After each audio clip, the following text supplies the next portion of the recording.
You wake up running, not with your feet but with your mind, running towards success, approval, love, meaning, running from silence, from uncertainty, from yourself. Every moment feels like a race, as if life is something you might lose if you ever stop moving. But what if that's the trap? Carl Jung once said, "What you resist not only persists, but grows in size."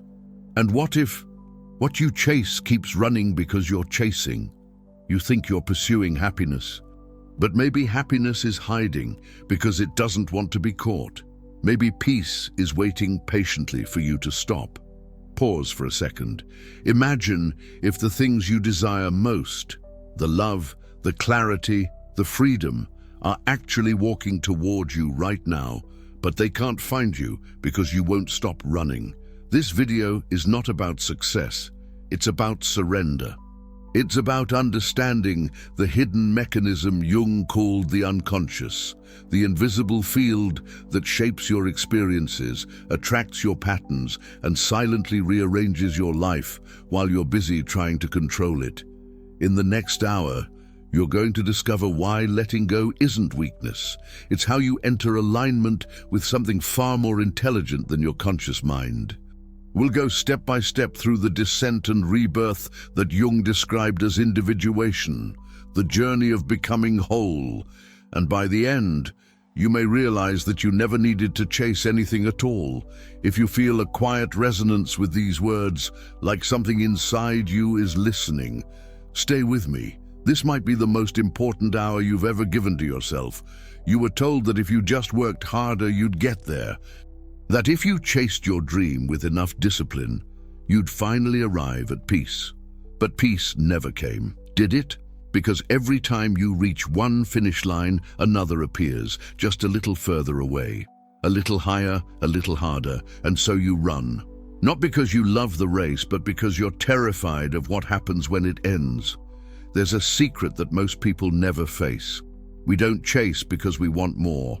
We chase because we don't know who we are without the chase.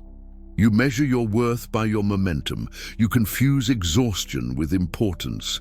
And somewhere deep inside, a quiet voice begins to whisper, "What happens if I stop?" But the world doesn't let you stop. It glorifies movement. It rewards the ones who keep pushing, keep grinding, keep optimizing. And beneath all that striving, something ancient inside you begins to decay. Your connection to stillness, to meaning, to soul. Carl Jung called it the loss of the self. It happens when your life becomes a reaction, not an expression. You no longer act from depth, you just respond to demands. Your calendar becomes your conscience. Your goals become your God. You chase love to feel whole, success to feel safe, attention to feel seen. But every victory is temporary, like water through your fingers. Because what you're really chasing isn't out there. It's the missing piece inside. The chase gives you the illusion of control. You tell yourself, if I just try a little harder, I'll make it work. But the harder you push, the more life resists. Opportunities slip away. People pull back. The timing never feels right. And you don't realize you've stepped into the law Jung saw everywhere in the psyche, the principle of opposites. Whatever you cling to, its opposite begins to rise. The more you try to force connection, the more disconnected you feel. The more you chase peace, the more restless you become.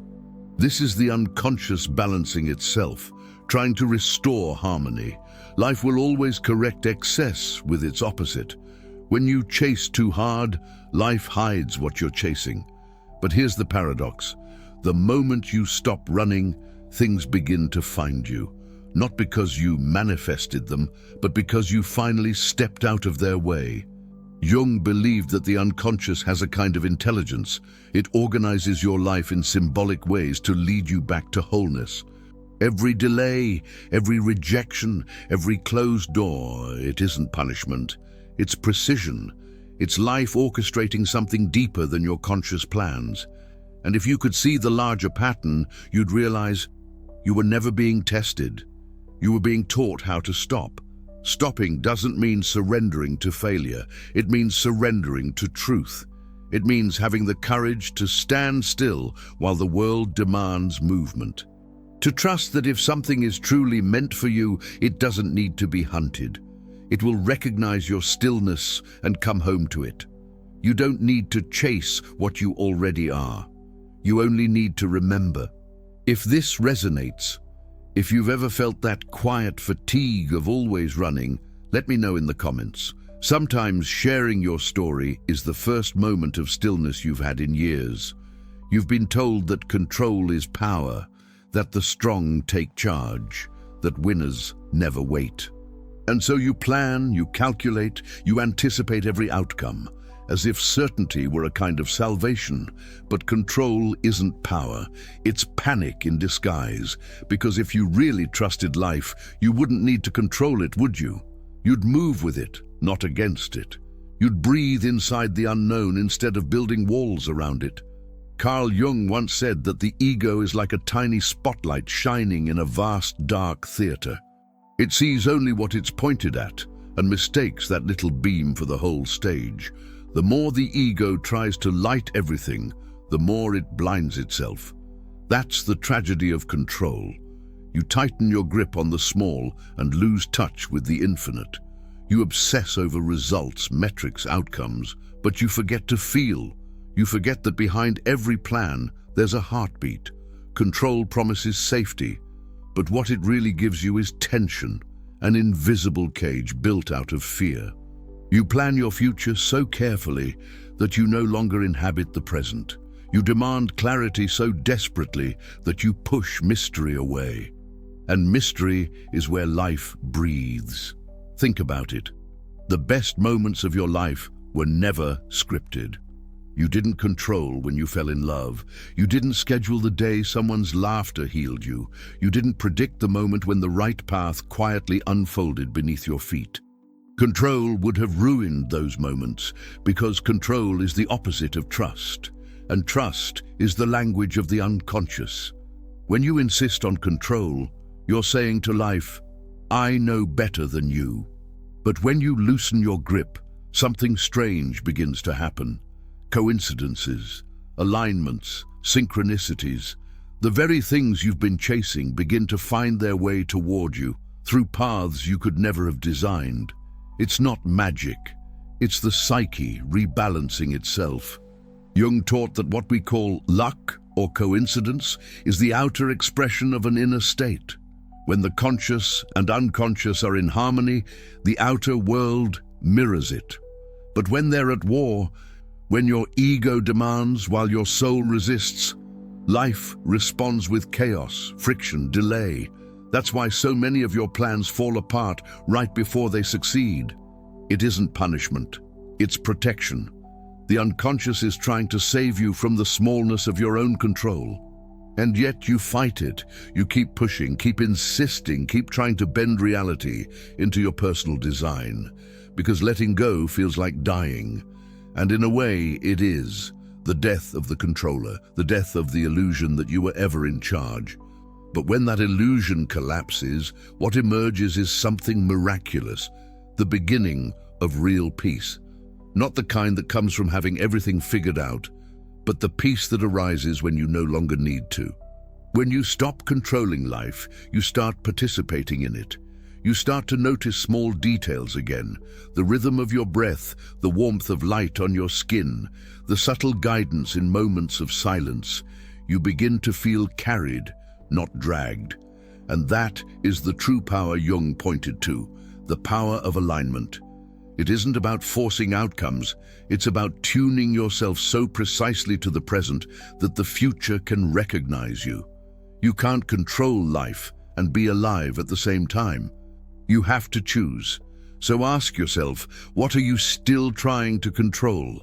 What's one thing that might finally breathe if you loosened your grip, even just a little? If this question stirs something in you, share it. Someone reading your words might finally realize they're not alone in trying to hold the world together. There comes a moment, subtle, almost invisible, when life begins to send signals that something inside you is shifting. It's not loud, it's not dramatic. It's the faint sense that the things you used to crave no longer feel the same. The chase loses its thrill. The goals lose their shine.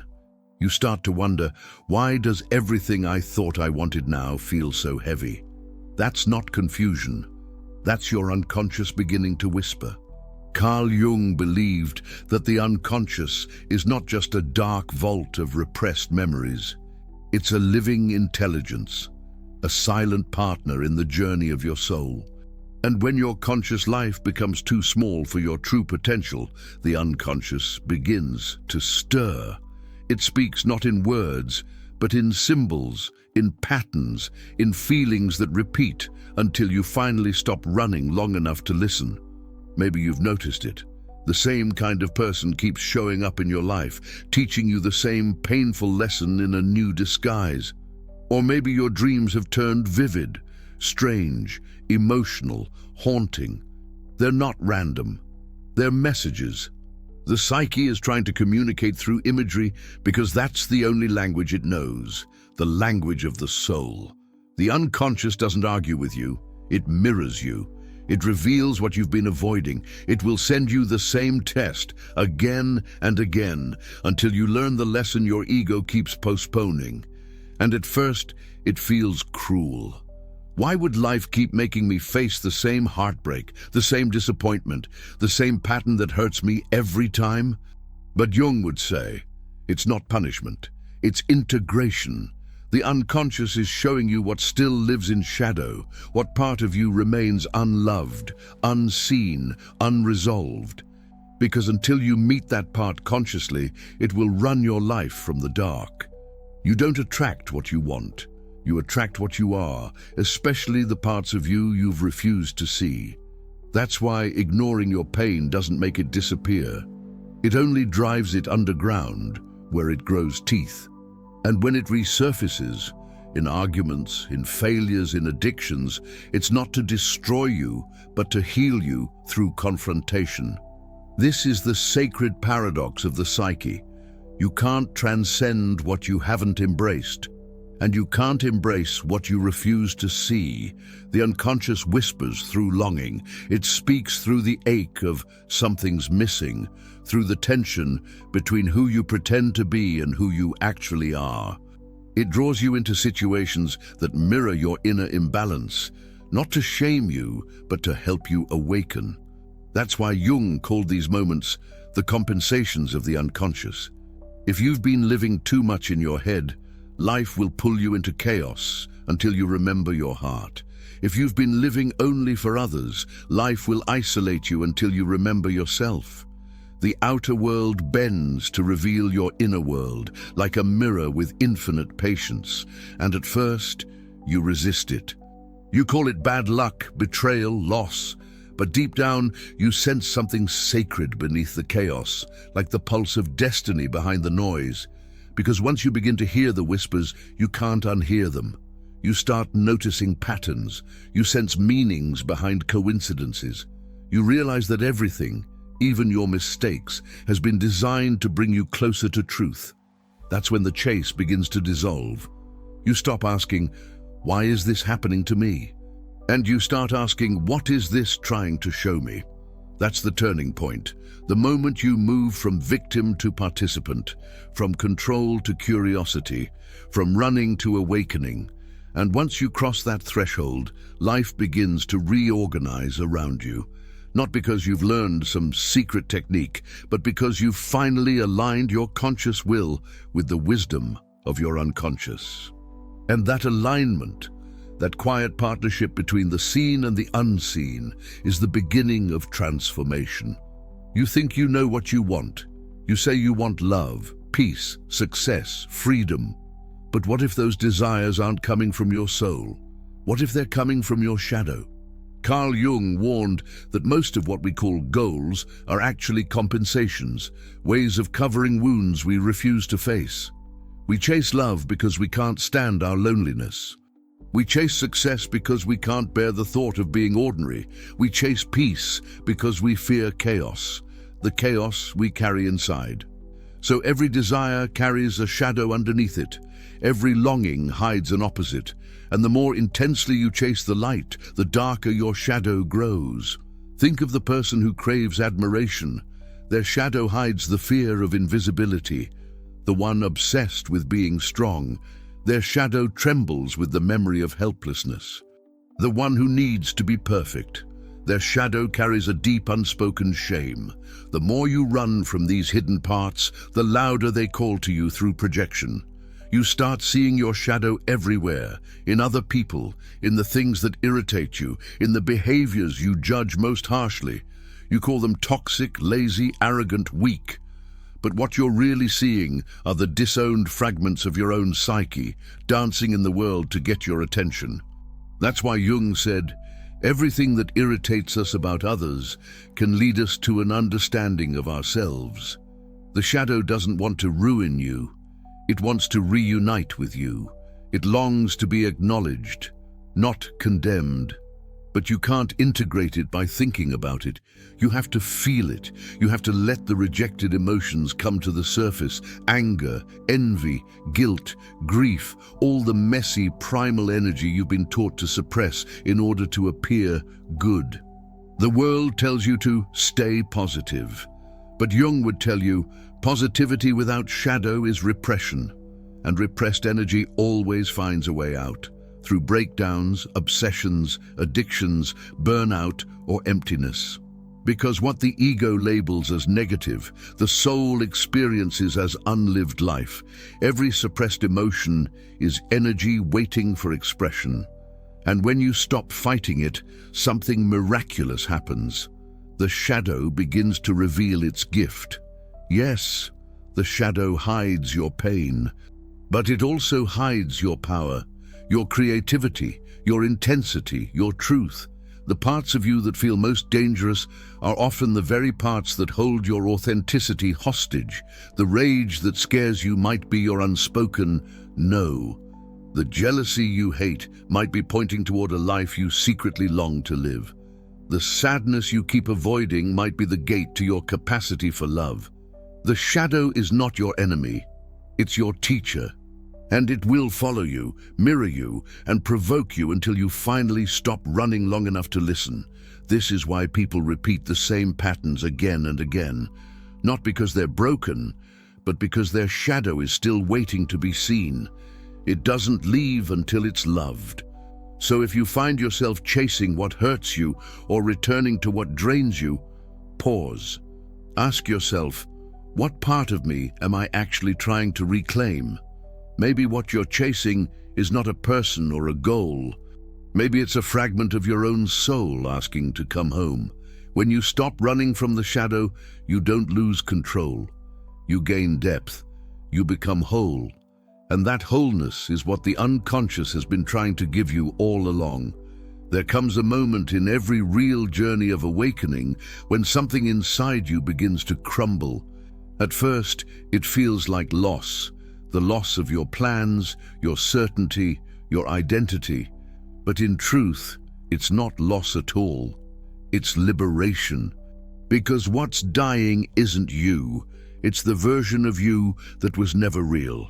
Carl Jung called this the death of the ego. Not a literal death, but the dismantling of the false self that tries to control everything. It's the collapse of the mask you've been wearing since the moment you learned it was unsafe to be fully yourself. The ego doesn't die peacefully. It fights, it clings, it negotiates. It says, if I just fix this one last thing, everything will go back to normal. But deep down, you know, normal was the problem.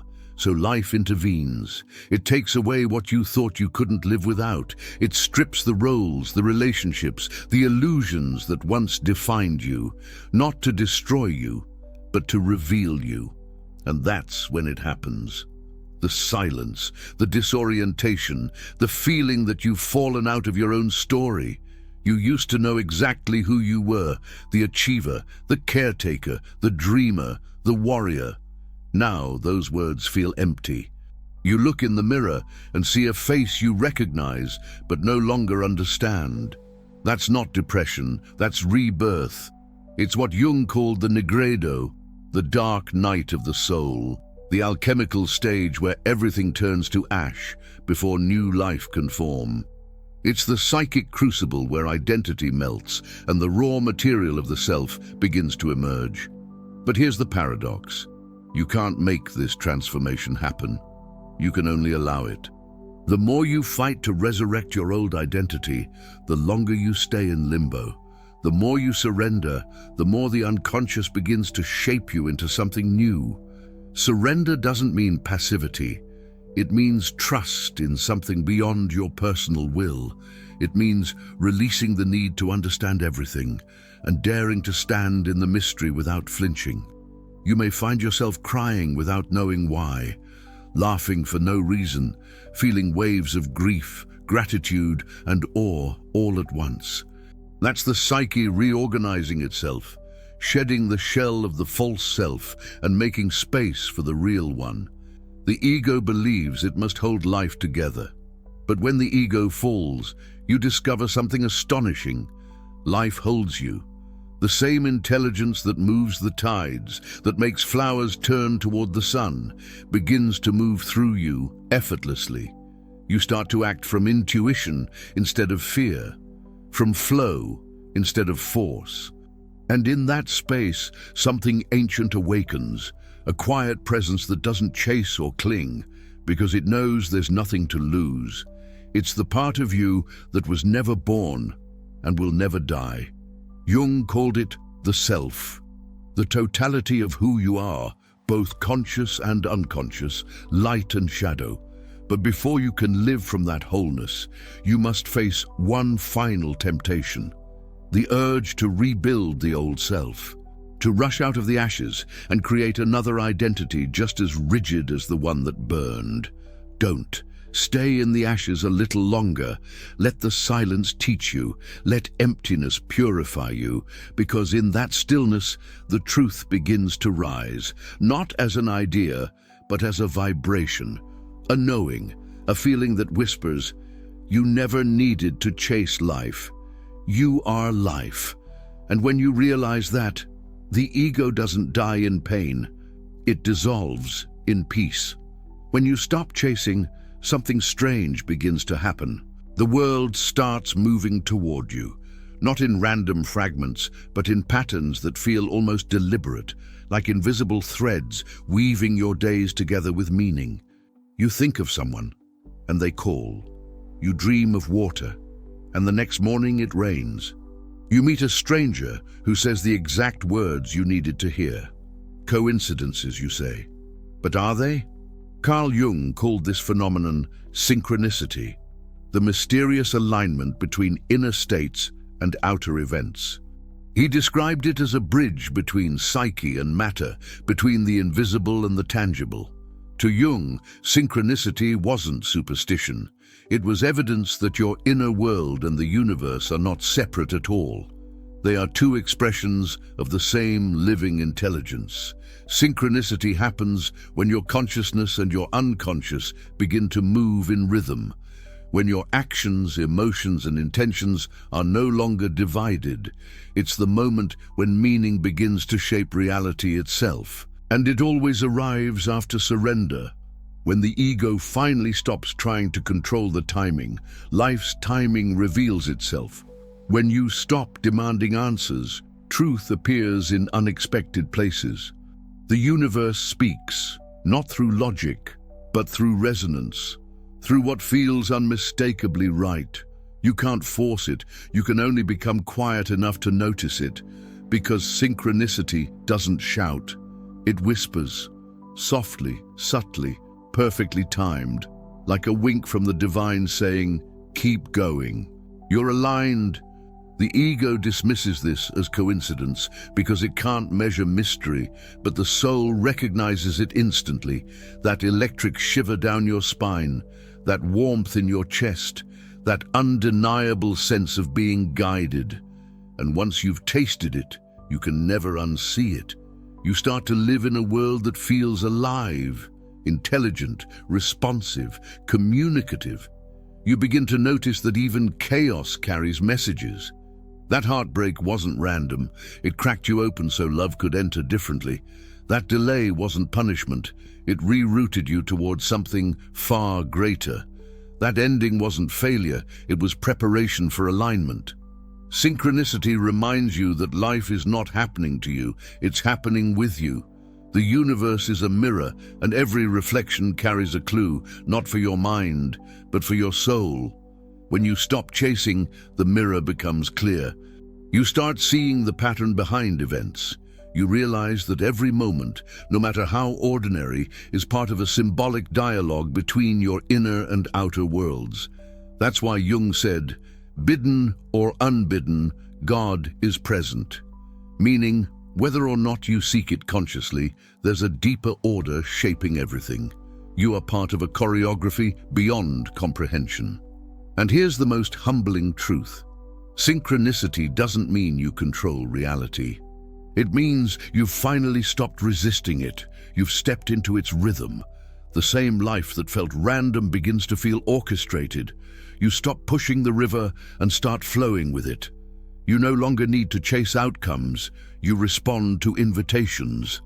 The right people, opportunities, and experiences start appearing, not because you forced them, but because you've become a frequency that life can recognize.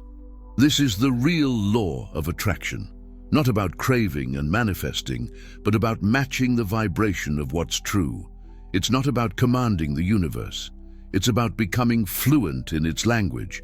So when coincidences begin to multiply, don't dismiss them. Pay attention, ask, what is this trying to show me?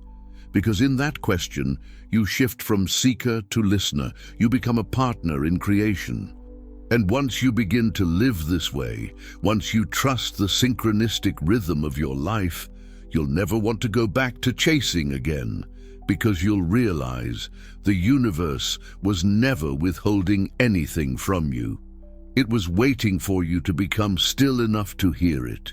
There is a strange kind of power that doesn't announce itself. It doesn't roar or conquer. It doesn't chase or demand. It simply is. You begin to feel it the moment you stop trying to prove your worth. The moment you stop arguing with reality. The moment you realize that silence can speak louder than effort. Carl Jung once wrote that only the paradox comes anywhere near to comprehending the fullness of life. And here lies one of the greatest paradoxes of all. Stillness, what the world calls doing nothing, is often the most powerful thing you can do. Because stillness is not the absence of energy. It's concentrated presence. It's awareness gathered, not scattered. It's the moment when your energy, once fragmented by anxiety and striving, returns home to itself. You've been taught that momentum equals meaning, that if you're not advancing, you're falling behind. But stillness reveals that life doesn't unfold in straight lines. It moves in seasons. And winter, the season of rest and waiting, is as sacred as spring, the season of growth. You can't bloom forever. You need moments to turn inward, to let your roots deepen beneath the surface. That's where transformation happens, silently, invisibly, beneath the noise. When you stop moving for the sake of movement, something inside you stabilizes, the storm within quiets. You begin to feel again, not as a flood, but as a flow. You notice the rhythm of your breath, the pulse beneath your skin, the hum of existence that was always there but drowned beneath your chasing. Stillness is the space where the unconscious and conscious meet. It's the inner chamber where intuition speaks, softly but unmistakably, and the more you practice listening, the clearer it becomes. At first, it's uncomfortable. Silence can feel like a void, and the ego fears the void, because in the void, it loses its job, protecting, planning, performing. But if you can sit in that emptiness without running, the void becomes a womb.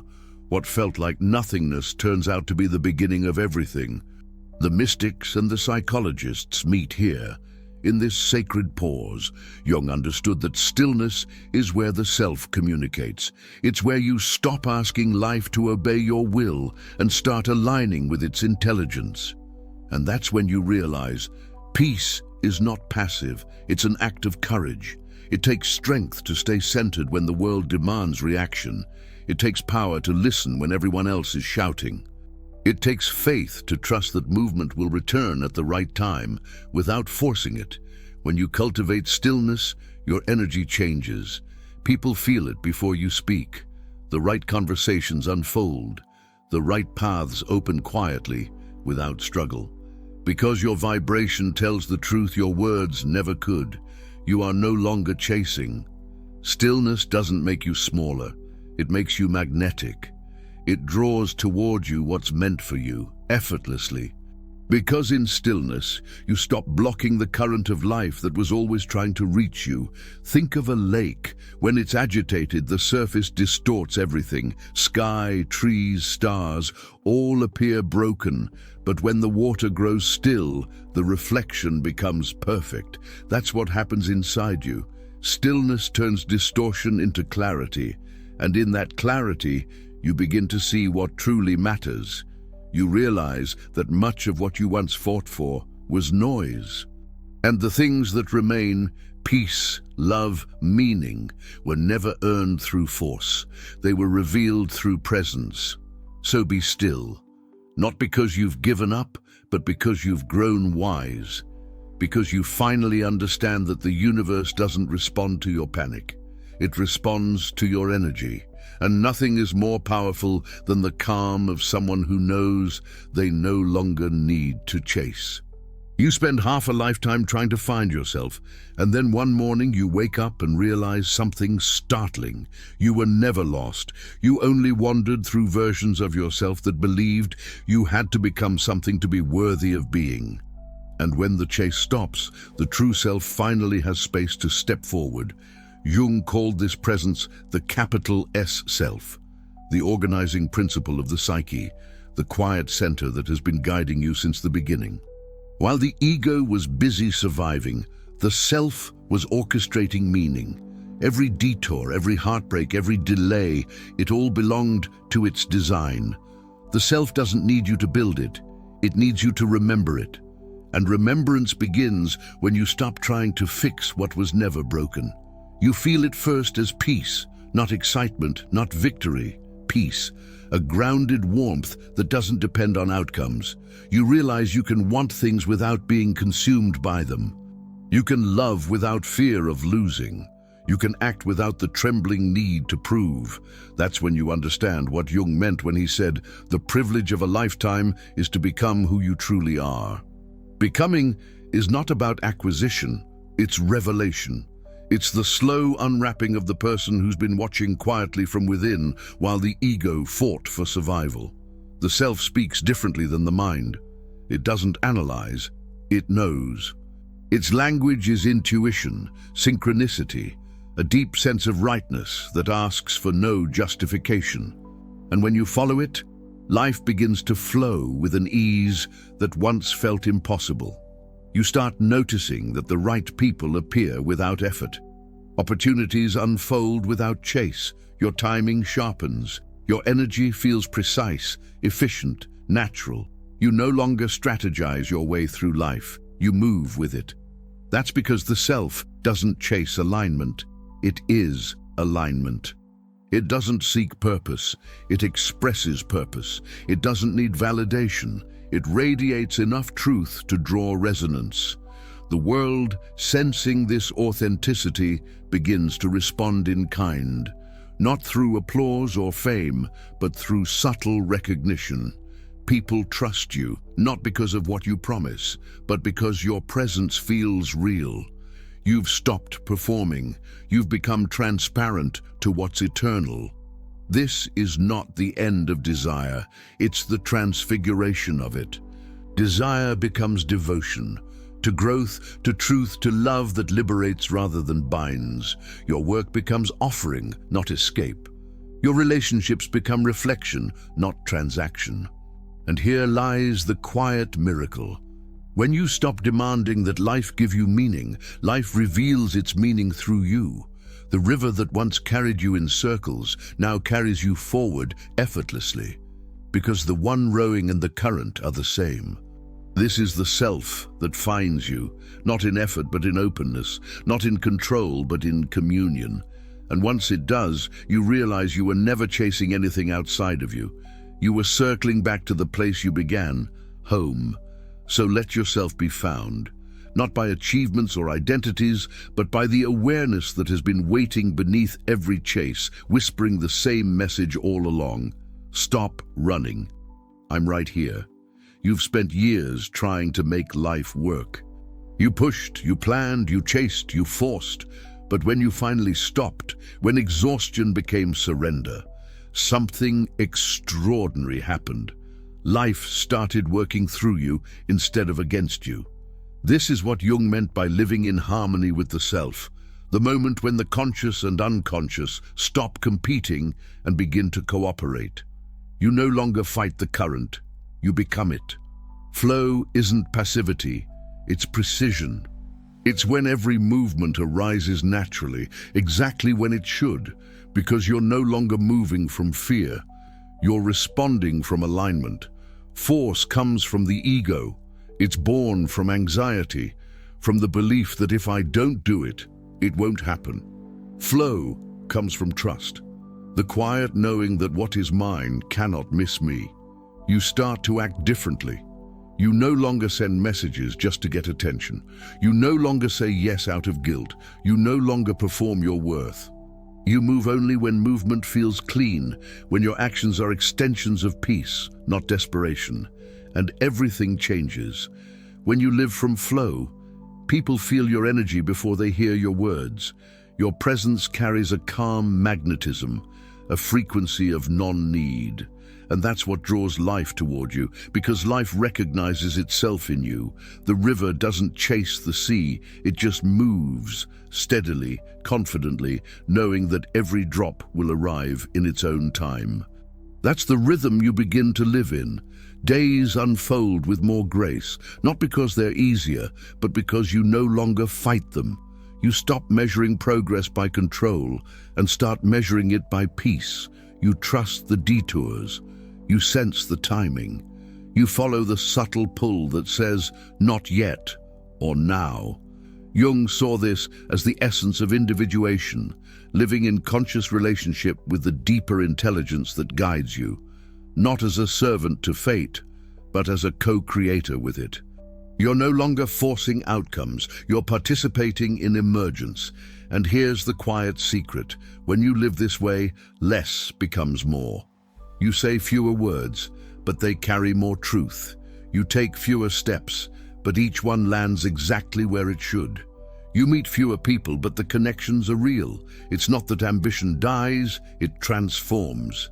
Your drive no longer comes from proving, but from expressing. You no longer chase purpose, you embody it. Work becomes play. Effort becomes expression. And creation becomes communion. There will still be moments of uncertainty, times when flow slows or pauses completely. But even those pauses have meaning. The river rests in still pools before it turns again. And when it does, it carries new strength, new clarity, new direction. That's why you no longer panic when things don't move. You understand that waiting is not punishment, it's alignment. Force says, I must. Flow says, I trust. And trust, once learned, becomes the deepest form of freedom, because nothing can threaten the one who knows how to wait without fear. So the question now is not, how can I make life work? The question is, how can I stay open enough to let life move through me? You begin to listen more, react less. You choose depth over speed. You start recognizing the difference between impulse and intuition. And gradually, you notice something miraculous. Your life begins to feel like music. Every note, even the dissonant ones, belong to the same song. When you live from flow, you no longer chase what's next.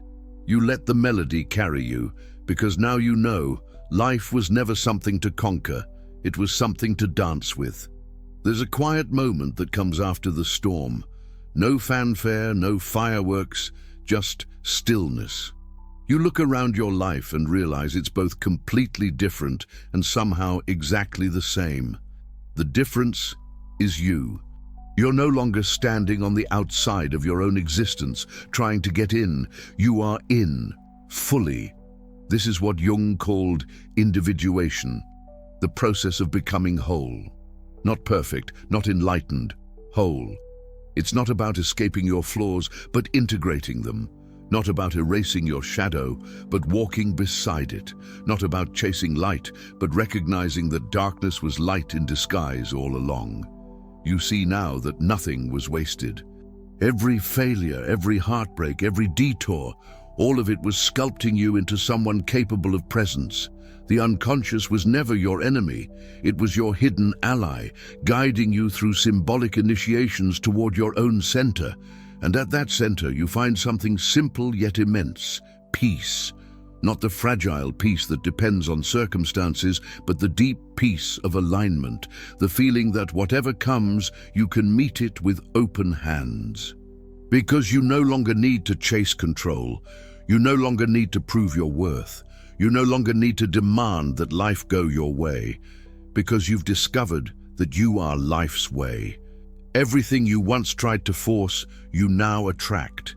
Everything you once feared losing, you can now let go. And everything you thought you had to become, you already are. The circle closes here, but it doesn't end. It expands. You begin to live not as a seeker, but as a participant in the unfolding of existence itself. You realize that the line between me and life was never real, just a veil of perception. And when that veil falls, what remains is belonging. The kind of belonging that doesn't depend on approval or achievement. It's the quiet knowing that you are at home everywhere, because home was never a place. It was consciousness remembering itself. This is the gift of letting go. You thought surrender would make you small, but it made you infinite. You thought stopping would leave you empty, but it filled you with truth. You thought you were losing control, but you were gaining connection. Because in the end, the soul doesn't want perfection. It wants participation. It wants to experience everything, the laughter and the loss, the chaos and the calm, and call it all sacred. So when you stop chasing, you don't withdraw from life. You meet it finally as an equal. You walk beside it instead of running after it, and life, recognizing itself in you, opens its arms. Now you understand. What you were chasing was never outside of you. It was the part of you waiting to be seen, waiting to be still enough to be found. And when you stop, it does, every time, because the moment you stop chasing, everything, absolutely everything, finds you.